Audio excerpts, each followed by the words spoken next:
Yes, all right. Today we'll be having our discussion about the simple YouTube manometer. So, okay, so halos nandito na tayo sa ating mga manometers na problem. So, this is also under the uh, fluid statics. So, nasa fluid statics tayo at nandito tayo ngayon sa mga simple YouTube manometers. So, ano ba yung mga YouTube manometers na yan na sinasabi? Okay, so, a closed tank contains compressed air and oil having a specific gravity of 0.9 as shown. A YouTube manometer is using a mercury that have a specific gravity of 13.6 is connected to the tank as shown. The column heights are the h sub 1 is equal to 36 inches, the h sub 2 is 6 inches, and the h sub 3 is 9 inches. The pressure reading, determine the pressure reading in PSI or in a pound per inches squared of the gauge. So, ibig sabihin, nandito yung ating illustration. So, yung illustration natin, we have the gauge pressure here. So, meron tayong air, at saka meron tayong oil.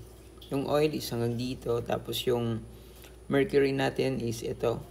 Itong orange or yellow-orange na kulay. So, given naman tayo ng ating H1, that is 36 inches. And the H2 is 6 inches. And H3 is 9 inches. So, yung pinapahanap is determine the pressure reading in PSI dito. Yung magbabasa dito sa ating pressure gauge. So that is our problem. So we have here an air. So ibig sabihin pag air is parang lang yan is kung saan yung pressure, actually kasi yung air is kahit saan may pressure. Kahit saan banda yung pressure niya is dito. Pero that is also equal yung mga pressure niya dyan. Kahit dito sa baba, kahit dito sa baba, dito, that is also equal. Kahit dito sa taas, that is equal to yung pressure niya dyan. Magiging equal na yun. Kasi yung air is, diba, yung nai-imagine nyo yung air, yung pressure ng air is anywhere naman. At tsaka yung air na pressure is the same pa din yung pressure niya dito. Tapos yung pressure niya dito, the same. So, by that analysis, masasabi natin that kung ano yung pressure ng air, that is also the pressure of the gauge. Diba? Kung ano yung pressure ng air na makukuha natin, yun na yung magiging reading ng gauge pressure natin. Okay? Kasi yung pressure, diba, pwede siya dito, pwede doon. So, ibig sabihin, kung ano yung pressure dito ng air, kasi sabi natin, the pressure of the air is anywhere in this, yung nasa sa loob nito, kung ilan yung pressure niya dyan. Basta, as long as nandun sila sa loob, that is the equal pressure. So, ibig sabihin, kung pressure is equal, ibig sabihin, the pressure here is, or the pressure in this interference of the air and the oil, that is also the pressure of the air. Diba? Kasi, yung pressure natin is everywhere. Here is everywhere. So, ibig sabihin, that the interference of the air and the oil, that is the pressure na makukuha natin dito, that is also equal to the pressure of the air. Okay? So, ganito yung ating solution dyan. Yung pressure natin dito, that is a P gauge. Sabihin natin na P air, that is also equal to the P gauge. Diba? So, bababa tayo ngayon. Kung bababa tayo, yung hanggang dito, that is gamma of the oil times H1. Kaya lang, hanggang dito yung tubig pa. Diba? Hanggang dito pa yung tubig. So, ibig sabihin, yung ating makukuha dyan, that is gamma of the oil times H1 plus H2. Okay? Yung makukuha natin. Kaya lang, bumababa yung pressure kasi kung kukumpitin mo yung pressure natin dito, bumababa yung ating pressure sa papunta doon. Mayroon din naman instances sa ibang libro na yung ginagamit nilang sign is sign convention is pag bumababa negative or positive. Kasi ano daw yung pressure is tumataas. So depende yan sa kanilang orientation. So, yung ating orientation is, kasi nagbe-base tayo dito sa pressure na ito. Diba? Nagbe-base tayo. So, kung maglagay ako dito ng P gauge, tapos equal sign ko kaagad, ibig sabihin, kinukompute ko yung gauge pressure niya dito. Yung pressure niya dito mismo. Diba? Diyan ko mismo nilalagay. Kaya nag-equal sign ako dito. Tapos, of course, pag bumaba ako, nababawasan yung pressure dito sa gauge. Diba? Dito sa gauge, nababawasan yung aking pressure. Habang bumababa yung aking illustration or yung aking value ng aking pressure. Bumababa siya. Pero pwede ka naman din gumamit ng ganito. At the pressure of the gauge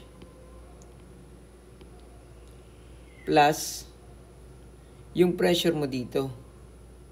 That is also the gamma of the oil times H1 plus H2. Pwede din yan. Kasi ito, kinukompute mo yung pressure niya dito. Diba? That is the pressure here. Yung kinukompute mong pressure is the P gauge, yung pressure niya papunta dito. That's why P gauge plus yung pressure niya dito. Of course, mas malaki na yan. Kasi yung kinukompute mo is ito. Diba? Kasi based on our illustration, diba? Based on our illustration, kung may pressure ka dito sa baba, kung may pressure ka dito, yung ating formula is gamma H. That is the pressure pertaining in this point. Mas malaki siya. Diba? Compared to the pressure here. Kasi yung pressure niya dito is mas maliit kasi yung value ng H niya is maliit. Diba? So, ibig sabihin, kung kukunin ko yung kasi ito is, kung kukunin ko yung pressure niya dito, syempre malaki. Kasi sinum up na yung pressure niya. Kunyari ito, ibang liquid. Yung pressure niya dito, tapos yung plus the pressure here is mas malaki na siya. Kaya lang, kung kukumputin mo yung pressure lang dito with the same liquid na meron ka dito, pero yung tinutukoy mong pressure is nandito sa taas, yung pressure niya dito is magle-lessen due to this pressure. So, yun lang yung aking ibig sabihin dyan. Kaya ito, pwede rin, depende sa sign convention mo. Kasi yung gagamitin ko dito is, I am pertaining to this point. Ano? I am pertaining to this point. That's why yung orientation ko is magiging negative. Kaya ito, magiging negative yung aking gamma oil times H1 plus H2. Parehas lang din naman yon kasi pag ilipat kong itong gamma oil sa kabilang side, magiging negative. Magkakaroon ako dito ng equal sign, so magiging negative. So, same principles pa din yung ano dito, yung nangyayari. Diba? Parehas lang din naman yan. Kaya lang is baka magkalituhan. Pinakita ko lang na pwede ito, pwede rin dito. Kaya lang, dapat mauuna yung ating equal sign pag ito yung ginagamit natin. Diba? Ito kasi i-equate niyo ito into 0. So, let us continue our problem. So, kumputin na natin, ano? Nandito tayo. Okay, so dito, bababa.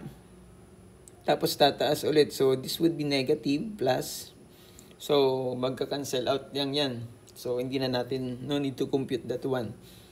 So, next natin na i-compute is ito. That is the gamma of the Hg times H3. Kasi yung na lang yung ating value ni H3.